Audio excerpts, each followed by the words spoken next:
श्रीमद् भगवद गीता दूसरा अध्याय सांख्य योग। पहले अध्याय में गीता में कहे हुए उपदेश की प्रस्तावना रूप दोनों सेनाओं के महारथियों की तथा शंखध्वनि पूर्वक अर्जुन का रथ दोनों सेनाओं के बीच खड़ा रखने की बात कही गई। बाद में दोनों सेनाओं में खड़े अपने कुटुंबी और स्वजनों को देखकर शोक और मोह के कारण अर्जुन युद्ध करने से रुक गया और अस्त्र शस्त्र छोड़कर विषाद करने बैठ गया। यह बात कहकर उस अध्याय की समाप्ति की। बाद में भगवान श्री कृष्ण ने उन्हें किस प्रकार फिर से युद्ध के लिए तैयार किया, यह सब बताना आवश्यक होने से संजय अर्जुन की स्थिति का वर्णन करते हुए दूसरा अध्याय प्रारंभ करता है। अथ द्वितीयोऽध्याय। संजय उवाच तथा करिपयाविष्टमश्रुपूर्णकुलेक्षणम् विषीदन्तमिद वाक्यमुवाच मधुसूदन। संजय बोले, उस प्रकार करुणा से व्याप्त और आंसुओं से पूर्ण तथा व्याकुल नेत्रों वाले शोकयुक्त उस अर्जुन के प्रति भगवान मधुसूदन ने ये वचन कहा। श्री भगवानुवाच कुतस्त्वा कश्मलमिदं विस्मये समुपस्थितम् अनार्यजुष्टम स्वर्ग्यं कीर्तिक्रमर्जुन क्लैब्यं मास्म गमः पार्थ नैतत्त्वयुपपद्यते क्षुद्रम हृदय दौर्बल्यं त्यक्तवोत्तिष्ठ परंतप। श्री भगवान बोले, हे अर्जुन, तुझे इस असमय में यह मोह किस हेतु से प्राप्त हुआ? क्योंकि न तो यह श्रेष्ठ पुरुषों द्वारा आचरित है, न स्वर्ग को देने वाला है और न कीर्ति को करने वाला ही है। इसलिए हे अर्जुन, नपुंसकता को मत प्राप्त हो, तुझमें यह उचित नहीं जान पड़ती। हे परंतप, हृदय की तुच्छ दुर्बलता को त्याग कर युद्ध के लिए खड़ा हो जा। अर्जुन उवाच कथम भीष्मः संख्ये द्रोणं च मधुसूदन इषुभ्यः प्रत्योत्स्यामि पूजार्हावृसूदन। अर्जुन बोले, हे मधुसूदन, मैं रणभूमि में किस प्रकार बाणों से भीष्म पितामह और द्रोणाचार्य के विरुद्ध लड़ूंगा? क्योंकि हे अरिसूदन, वे दोनों ही पूजनीय हैं। गुरुन् हत्वा ही महानुभावा श्रेयो भोक्तु भैक्षम्पीह लोके हत्वार्थ कामांस्तु गुरुनिः भुंजीय भोगान रुधिर प्रदिग्धान। इसलिए इन महानुभाव गुरुजनों को न मारकर मैं इस लोक में भिक्षा का अन्न भी खाना कल्याणकारक समझता हूँ, क्योंकि गुरुजनों को मारकर भी इस लोक में रुधिर से सने हुए अर्थ और कामरूप भोगों को ही तो भोगूंगा। न चैतद्विद्मः कतर्नो गरियो यद्वा जयम यदि वा नो जयेयुः यानेव हत्वा न जिजीविषाम स्तेव स्थिताः प्रमुखे धार्तराष्ट्राः। हम यह भी नहीं जानते कि हमारे लिए युद्ध करना और न करना, इन दोनों में से कौन सा श्रेष्ठ है, अथवा यह भी नहीं जानते कि उन्हें हम जीतेंगे या हमको वे जीतेंगे, और जिनको मारकर हम जीना भी नहीं चाहते, वे ही हमारे आत्मीय धृतराष्ट्र के पुत्र हमारे मुकाबले में खड़े हैं। कार्पण्डोषोपहत स्वभावः पृच्छामि त्वा धर्म सम्मूढचेताः यच्छ्रेयः स्यान्निश्चितं ब्रूहि तन्मे शिष्यस्तेह शाधि मा त्वा प्रपन्नम।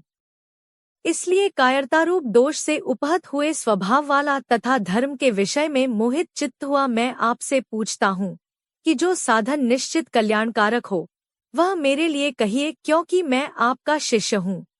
इसलिए आपके शरण हुए मुझको शिक्षा दीजिए। न हि प्रपश्यामि ममाप्नुद्या द्यच्छोकमुच्छोषणमिन्द्रियाणाम् अवाप्य भूमावस्पत्नम रिद्धन् राज्यन् सुराणाम्पि चाधिपत्यम्।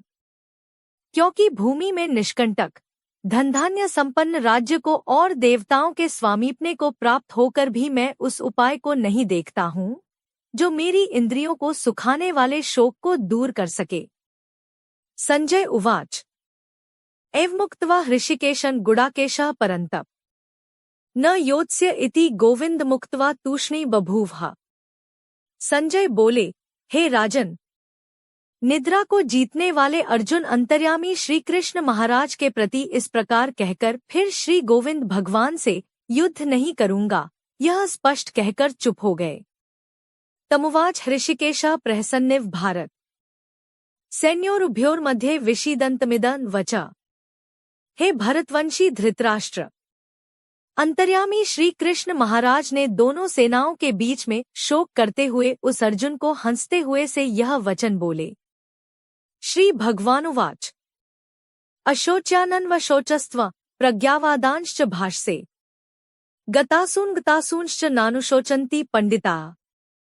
श्री भगवान बोले, हे अर्जुन, तू न शोक करने योग्य मनुष्यों के लिए शोक करता है और पंडितों के जैसे वचनों को कहता है, परंतु जिनके प्राण चले गए हैं उनके लिए और जिनके प्राण नहीं गए हैं उनके लिए भी पंडितजन शोक नहीं करते। न त्वेवाह जातु नासन न त्व नेमे जनाधिपाः न चैव न भविष्यामः सर्वे वैमतः परम्। न तो ऐसा ही है कि मैं किसी काल में नहीं था, तू नहीं था अथवा ये राजा लोग नहीं थे, और न ऐसा ही है कि इससे आगे हम सब नहीं रहेंगे।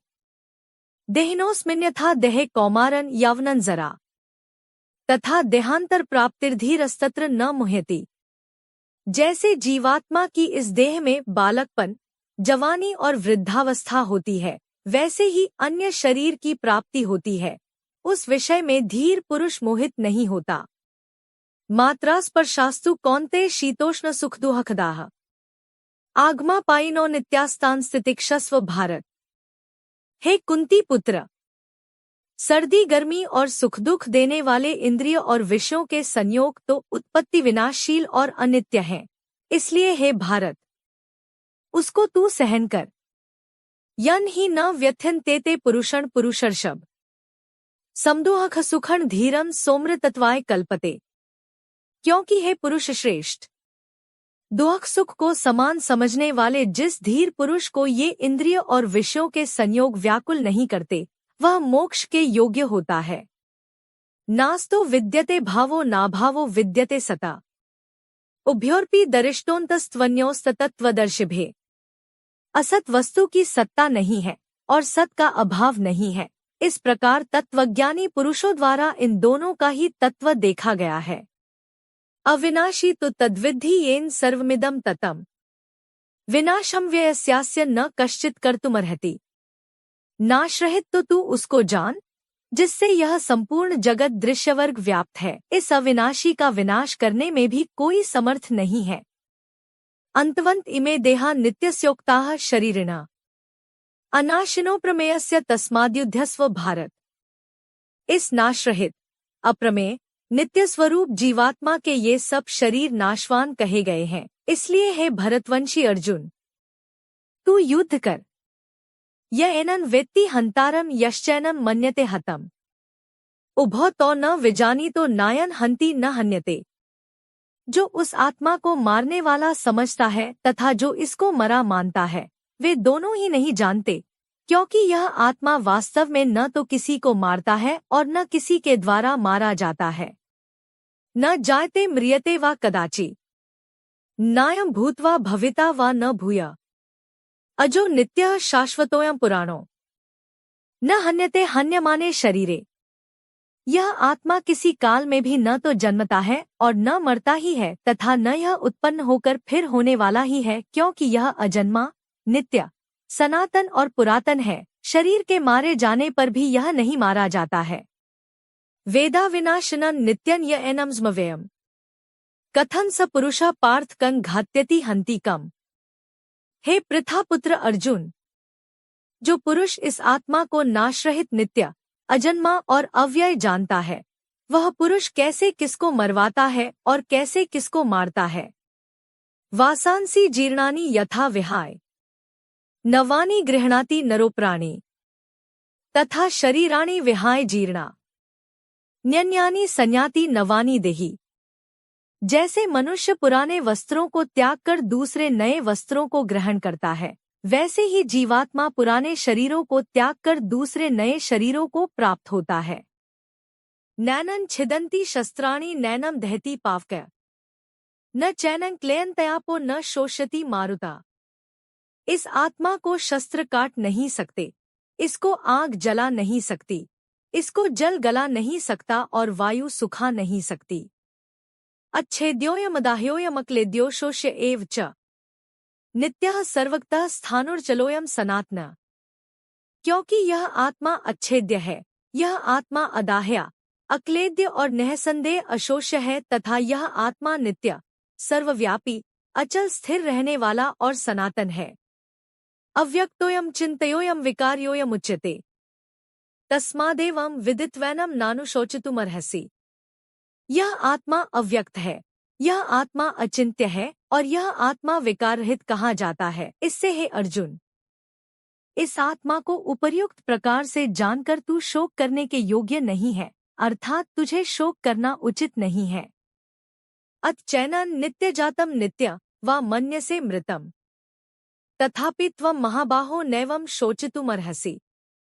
किंतु यदि तू इस आत्मा को सदा जन्मने वाला तथा सदा मरने वाला मानता है, तो भी हे महाबाहो, तू इस प्रकार शोक करने को योग्य नहीं है। जातस्य हि ध्रुवो मृत्युर्ध्रुवं जन्म मृतस्य च तस्मात् परिहार्यर्थे न त्वं शोचितुमर्हसि। क्योंकि इस मान्यता के अनुसार जन्मे हुए की मृत्यु निश्चित है और मरे हुए का जन्म निश्चित है, इससे भी इस बिना उपाय वाले विषम में तू शोक करने के योग्य नहीं है। अव्यक्तादीनि भूतानि व्यक्त मध्यानि भारत अव्यक्त निधनान्यव तत्र का परिदेवना। हे अर्जुन, संपूर्ण प्राणी जन्म से पहले अप्रकट थे और मरने के बाद भी अप्रकट हो जाने वाले हैं, केवल बीच में ही प्रकट है। फिर ऐसी स्थिति में क्या शोक करना है। आश्चर्यवत् पश्यति कश्चिदेन माश्चर्यवद्वत्ति तथैव चान्या आश्चर्यवच्चैन्मन्यः शृणोति श्रुत्वाप्येनं वेद न चैव कश्चित्। कोई एक महापुरुष ही इस आत्मा को आश्चर्य की भांति देखता है और वैसे ही दूसरा कोई महापुरुष ही इसके तत्व का आश्चर्य की भांति वर्णन करता है तथा दूसरा कोई अधिकारी पुरुष ही इसे आश्चर्य की भांति सुनता है और कोई कोई तो सुनकर भी इसको नहीं जानता। देहि नित्यं वध्योऽयं देहे सर्वस्य भारत तस्मात् सर्वाणि भूतानि न त्वं शोचितुमर्हसि। हे अर्जुन, यह आत्मा सबके शरीरों में सदा ही अवध्य है, इस कारण संपूर्ण प्राणियों के लिए तू शोक करने के योग्य नहीं है। स्वधर्मंपि चावेक्ष न विकम्पितुमर्हसि धम्र्याद्धि युद्धाच्छ्रेयोऽन्य क्षत्रियस्य न विद्यते। तथा अपने धर्म को देखकर भी तू भय करने योग्य नहीं है, अर्थात तुझे भय नहीं करना चाहिए, क्योंकि क्षत्रिय के लिए धर्मयुक्त युद्ध से बढ़कर दूसरा कोई कल्याणकारी कर्तव्य नहीं है। यदृच्छया चोपन्नम स्वर्गद्वारं पावृतम सुखिनः क्षत्रियाः पार्थ लभन्ते युद्धमीदृशम्। हे पार्थ, अपने आप प्राप्त हुए और खुले हुए स्वर्ग के द्वार रूप इस प्रकार के युद्ध को भाग्यवान क्षत्रिय लोग ही पाते हैं। अच्चेत्त्वमिमे धम्र्यं संग्रामं न करिष्यसि ततः स्वधर्मं कीर्ते च हित्वा पापं वाप्स्यसि। किंतु यदि तू इस धर्मयुक्त युद्ध को नहीं करेगा तो स्वधर्म और कीर्ति को खोकर पाप को प्राप्त होगा। अकीर्ते चापि भूतानि कथयिष्यन्ति ते व्ययाम् संभावितस्य चाकीर्तिर्मरणात्तिरिच्यते। तथा सब लोग तेरी बहुत काल तक रहने वाली अपकीर्ति भी कथन करेंगे और माननीय पुरुष के लिए अपकीर्ति मरण से भी बढ़कर है। भयादरणादुपर्तम मन्स्यन्ते त्वा महार्थाः येषा च त्वं बहुमतो भूत्वा यास्यसि लाघवम्। और जिनकी दृष्टि में तू पहले बहुत सम्मानित होकर अब लघुता को प्राप्त होगा, वे महारथी लोग तुझे भय के कारण युद्ध में हटा हुआ मानेंगे। अवाच्यवादांश्च बहून् वदिष्यन्ति तवाहिताः निन्दन्तस्तव सामर्थ्यं ततो दुःखतरन्नु किम्। तेरे वैरी लोग तेरे सामर्थ्य की निंदा करते हुए तुझे बहुत से न कहने योग्य वचन भी कहेंगे, उससे अधिक दुहक और क्या होगा। हतो व प्राप्स्यसि स्वर्गं जित्वा वा भोक्ष्यसे महीम् तस्मादुत्तिष्ठ कौन्तेय युद्धाय कृतनिश्चय। या तो तू युद्ध में मारा जाकर स्वर्ग को प्राप्त होगा अथवा संग्राम में जीतकर पृथ्वी का राज्य भोगेगा। इस कारण हे अर्जुन, तू युद्ध के लिए निश्चय करके खड़ा हो जा। सुखदुःखे समे कृत्वा लाभालाभौ जयाजय ततो युद्धाय युज्यस्व नैवं पापं वाप्स्यसि। जय पराजय, लाभानि और सुख दुख को समान समझकर उसके बाद युद्ध के लिए तैयार हो जा। इस प्रकार युद्ध करने से तू पाप को नहीं प्राप्त होगा। एषा तेभिहिता सांख्ये बुद्धिर्योगे त्विमा श्रेणु बुद्धया युक्तो यया पार्थ कर्म बंधन प्रहास्यसि। हे पार्थ, यह बुद्धि तेरे लिए ज्ञानयोग के विषय में कही गई और अब तू इसको कर्मयोग के विषय में सुन। जिस बुद्धि से युक्त हुआ तू कर्मों के बंधन को भली भांति त्याग देगा अर्थात सर्वथा नष्ट कर डालेगा। नेहाभिक्रम नाशोस्ति प्रत्यवायो न विद्यते स्वल्पमप्यस्य धर्मस्य त्रायते महतो भयात्। इस कर्मयोग में आरंभ का अर्थात बीज का नाश नहीं है और उल्टा फलरूप दोष भी नहीं है, बल्कि इस कर्मयोग रूप धर्म का थोड़ा सा भी साधन जन्म मृत्यु रूप महान भय से रक्षा कर लेता है। व्यवसायात्मिका बुद्धिरेके कुरुनंदन बहुशाखा ह्यनंताश्च बुद्धयो व्यवसायिनाम। हे अर्जुन, इस कर्मयोग में निश्चयात्मिका बुद्धि एक ही होती है, किंतु अस्थिर विचार वाले विवेकहीन सकाम मनुष्यों की बुद्धियां निश्चय ही बहुत भेदों वाली और अनंत होती हैं। यामिमा पुष्पिता वाचम प्रवदन्ते विपश्चिता वेदवादर्ताः पार्थ नान्यदस्तीति वादिना कामात्मानः स्वर्गप्रा जन्म कर्मफलप्रदाम् क्रिया विशेष बहुलां भोगैश्वर्यक्ति प्रति भोगैश्वर्य प्रसक्ताना तया परिचित्साम् व्यवसायात्मिका बुद्धिः समाधौ न विधीयते। हे अर्जुन, जो भोगों में तन्मय हो रहे हैं, जो कर्मफल के प्रशंसक वेदवाक्यों में ही प्रीति रखते हैं, जिनकी बुद्धि में स्वर्ग ही परम प्राप्य वस्तु है और जो स्वर्ग से बढ़कर दूसरी कोई वस्तु ही नहीं है ऐसा कहने वाले हैं, वे अविवेकी जन इस प्रकार की जिस पुष्पित अर्थात दिखाऊ शोभायुक्त वाणी को कहा करते हैं, जो कि जन्मरूप कर्मफल देने वाली और भोग तथा ऐश्वर्य की प्राप्ति के लिए नाना प्रकार की बहुत सी क्रियाओं का वर्णन करने वाली है, उस वाणी द्वारा जिनका चित्त हर लिया गया है, जो भोग और ऐश्वर्य में अत्यंत आसक्त हैं, उन पुरुषों की परमात्मा में निश्चयात्मिका बुद्धि नहीं होती। त्रैगुण्य विषया वेदा निस्त्रैगुण्यो भवार्जुन निर्द्वंद्वो नित्य सत्वस्थो निर्योगक्षेम आत्मवान। हे अर्जुन, वेद उपर्युक्त प्रकार से तीनों गुणों के कार्य रूप समस्त भोगों और उनके साधनों का प्रतिपादन करने वाले हैं, इसलिए तू उन भोगों और उनके साधनों में आसक्तिहीन, हर्षशोकादि द्वंद्वों से रहित, नित्य वस्तु परमात्मा में स्थित योगक्षेम को न चाहने वाला और स्वाधीन अंतःकरण वाला हो। यावानर्थ उत्पाने सर्वतः संप्लुतोदके तावान सर्वेषु वेदेषु ब्राह्मणस्य विजानता। सब ओर से परिपूर्ण जलाशय के प्राप्त हो जाने पर छोटे जलाशय में मनुष्य का जितना प्रयोजन रहता है, ब्रह्मा को तत्व से जानने वाले ब्राह्मण का समस्त वेदों में उतना ही प्रयोजन रह जाता है। कर्मण्येवाधिकारस्ते मां फलेषु कदाचन मां कर्मफलहेतुर्भूर्मा ते संगोस्त्व कर्मणि। तेरा कर्म करने में ही अधिकार है, उनके फलों में कभी नहीं, इसलिए तू कर्मों के फल का हेतु मत हो तथा तेरी कर्म न करने में भी आसक्ति न हो। योगस्थः कुरु कर्माणि संग त्यक्त्वा धनंजय सिद्धः सिद्धयोः समो भूत्वा समत्वम योग उच्यते। हे धनंजय, तू आसक्ति को त्याग कर तथा सिद्धि और असिद्धि में समान बुद्धिवाला होकर योग में स्थित हुआ कर्तव्य कर्मों को कर, समत्व भाव ही योग कहलाता है। दूरेण ह्यवरम कर्म बुद्धियोगात् धनंजय बुद्धौ शरण मनविच कृपणाः फलहेतवः। इस समत्व बुद्धियोग से सकाम कर्म अत्यंत ही निम्न श्रेणी का है, इसलिए हे धनंजय, तू संबुद्धि में ही रक्षा का उपाय ढूंढ अर्थात बुद्धियोग का ही आश्रय ग्रहण कर, क्योंकि फल के हेतु बनने वाले अत्यंत दीन है। बुद्धियुक्त जहाती उभे सुकृत दुष्कृते तस्माद्योगाय युज्यस्व योगः कर्मसु कौशलम। संबुद्धियुक्त पुरुष पुण्य और पाप दोनों को इसी लोक में त्याग देता है अर्थात उनसे मुक्त हो जाता है। इससे तू समत्वरूप योग में लग जा। यह समत्वरूप योग ही कर्मों में कुशलता है अर्थात कर्म बंधन से छूटने का उपाय है। कर्मजम बुद्धियुक्ता ही फल त्यक्त्वा मनीषिणः जन्म बंध विनिर्मुक्ताः पदं गच्छन्त्यनाम्यम्। क्योंकि संबुद्धि से युक्त ज्ञानीजन कर्मों से उत्पन्न होने वाले फल को त्याग कर जन्मरूप बंधन से मुक्त हो निर्विकार परम पद को प्राप्त हो जाते हैं। यदा ते मोहकलिलं बुद्धिर्व्यतितरिष्यति तदा गंतासी निर्वेदन श्रोतव्यस्य श्रुतस्य च।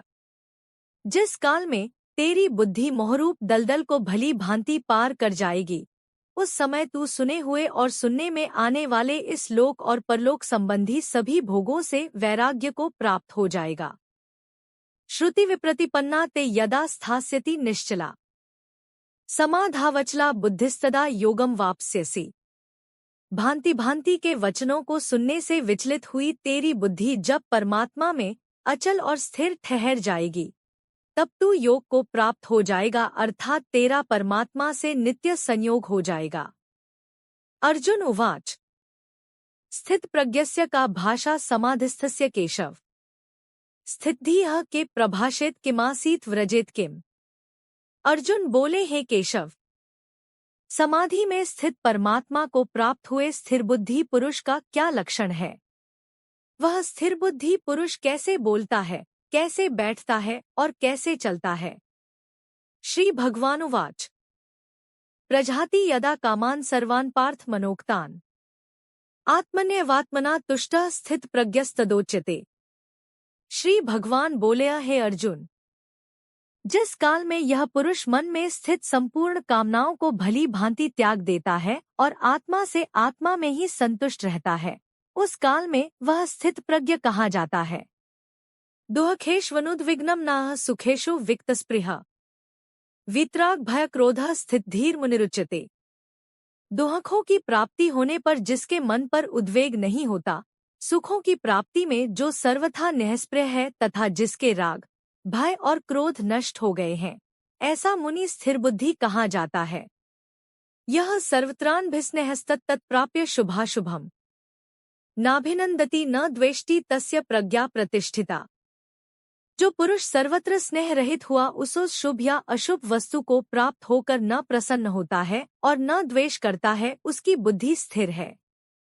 यदा संहर्ते चाय कूर्मोंगनीव सर्वश इंद्रियाणि इंद्रियार्थेभ्यस्तस्य प्रज्ञा प्रतिष्ठिता। और जैसे कछुआ सब ओर से अपने अंगों को समेट लेता है, वैसे ही जब यह पुरुष इंद्रियों के विषयों से इंद्रियों के सब प्रकार से हटा लेता है, तब उसकी बुद्धि स्थिर है, ऐसा समझना चाहिए। विषया विनिवर्तन्ते निराहारस्य देहिना रसवर्जन रसोप्यस्य परम दृष्ट्वा निवर्तते। इंद्रियों के द्वारा विषयों को ग्रहण न करने वाले पुरुष के भी केवल विषय तो निवृत्त हो जाते हैं, परंतु उनमें रहने वाली आसक्ति निवृत्त नहीं होती। इस स्थित प्रज्ञ पुरुष की तो आसक्ति भी परमात्मा का साक्षात्कार करके निवृत्त हो जाती है। यत्तो ह्यपि कौन्तेय पुरुषस्य विपश्चिता इंद्रियाणि प्रमाथिनी हरन्ति प्रसभं मना। हे अर्जुन, आसक्ति का नाश न होने के कारण ये प्रमथन स्वभाव वाली इंद्रियां यत्न करते हुए बुद्धिमान पुरुष के मन को भी बलात् हर लेती हैं। तानि सर्वाणि संयम्य युक्त आसीत् मत्परः वशे ही यसेन्द्रियाणि तस्य प्रज्ञा प्रतिष्ठिता। इसलिए साधक को चाहिए कि वह उन संपूर्ण इंद्रियों को वश में करके समाहित चित्त हुआ मेरे परायण होकर ध्यान में बैठे, क्योंकि जिस पुरुष की इंद्रियां वश में होती हैं, उसी की बुद्धि स्थिर हो जाती है। ध्यायतो विषयान् पुंसः संगस्तेषुपजायते संगात् संजायते कामः कामात् क्रोधोभिजायते। विषयों का चिंतन करने वाले पुरुष की उन विषयों में आसक्ति हो जाती है, आसक्ति से उन विषयों की कामना उत्पन्न होती है और कामना में विघ्न पड़ने से क्रोध उत्पन्न होता है। क्रोधात् भवति सम्मोहः सम्मोहात् स्मृति विभ्रमा स्मृतिभ्रंशात् बुद्धिनाशो बुद्धिनाशात् प्रणश्यति।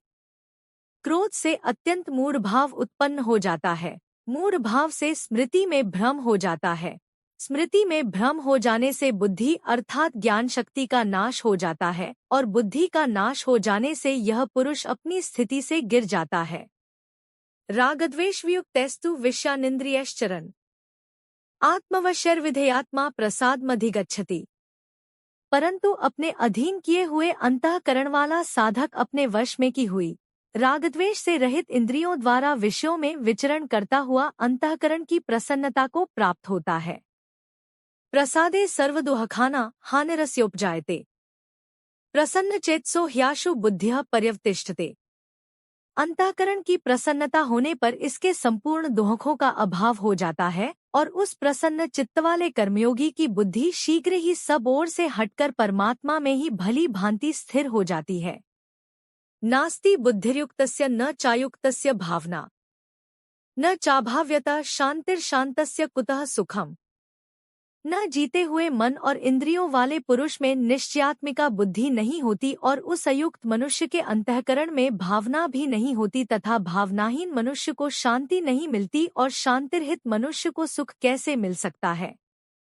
इंद्रियाणा हि चरता यन्मनोनुविधीयते तदस्य हरति प्रज्ञा वायुर्नावमिवाम्भसि। क्योंकि जैसे जल में चलने वाली नाव को वायु हर लेती है, वैसे ही विषयों में विचरती हुई इंद्रियों में से मन जिस इंद्रिय के साथ रहता है वह एक ही इंद्रिय इस अयुक्त पुरुष की बुद्धि को हर लेती है। तस्माद्यस्य महाबाहो निगृहीतानि सर्वशः इंद्रियाणि इंद्रियार्थेभ्यस्तस्य प्रज्ञा प्रतिष्ठिता। इसलिए हे महाबाहो, जिस पुरुष की इंद्रियों के विषयों से सब प्रकार निग्रह की हुई है, उसी की बुद्धि स्थिर है। या निशा सर्वभूताना तस्या जागृति संयमी, यस्या जागृति भूतानि सा निशा पश्यतो मुनेय। संपूर्ण प्राणियों के लिए जो रात्रि के समान है, उस नित्य ज्ञानस्वरूप परमानंद की प्राप्ति में स्थित प्रज्ञ योगी जागता है और जिस नाशवान सांसारिक सुख की प्राप्ति में सब प्राणी जागते हैं, परमात्मा के तत्व को जानने वाले मुनि के लिए वह रात्रि के समान है। आपूर्यमाण अमचल प्रतिष्ठन समुद्रमापः प्रविशन्ति यद्वत् तद्वत् कामा यम प्रविशन्ति सर्वे स शान्तिमाप्नोति न कामकामी। जैसे नाना नदियों के जल सब ओर से परिपूर्ण अचल प्रतिष्ठा वाले समुद्र में उसको विचलित न करते हुए ही समा जाते हैं, वैसे ही सब भोग जिस स्थित प्रज्ञ पुरुष में किसी प्रकार का विकार उत्पन्न किए बिना ही समा जाते हैं, वही पुरुष परम शांति को प्राप्त होता है, भोगों को चाहने वाला नहीं। विहाय कामान्यः सर्वान् पुमांश्चरति निःस्पृहः निर्ममो निरहंकारः स शांतिम धिगच्छति। जो पुरुष संपूर्ण कामनाओं को त्याग कर ममता रहित, अहंकार रहित और स्पृहा रहित हुआ विचरता है, वही शांति को प्राप्त होता है, अर्थात वह शांति को प्राप्त है। एषा ब्राह्मी स्थितिः पार्थ नैना प्राप्य विमुह्यति स्थित्वास्यामन्तकालेपि ब्रह्मनिर्वाण मृच्छति। हे अर्जुन, यह ब्रह्मा को प्राप्त हुए पुरुष की स्थिति है। इसको प्राप्त होकर योगी कभी मोहित नहीं होता और अंतकाल में भी इस ब्राह्मी स्थिति में स्थित होकर ब्रह्मानंद को प्राप्त हो जाता है। ओम तत्सदिति श्रीमद्भगवद्गीतासूपनिषत्सु ब्रह्म विद्यायां योगशास्त्रे श्री कृष्णार्जुन संवादे सांख्य योगो नाम द्वितीयोऽध्यायः। इस प्रकार उपनिषद, ब्रह्म विद्या तथा योगशास्त्र रूप श्रीमद् भगवद्गीता के श्री कृष्णार्जुन संवाद में सांख्य योग नामक द्वितीय अध्याय संपूर्ण हुआ।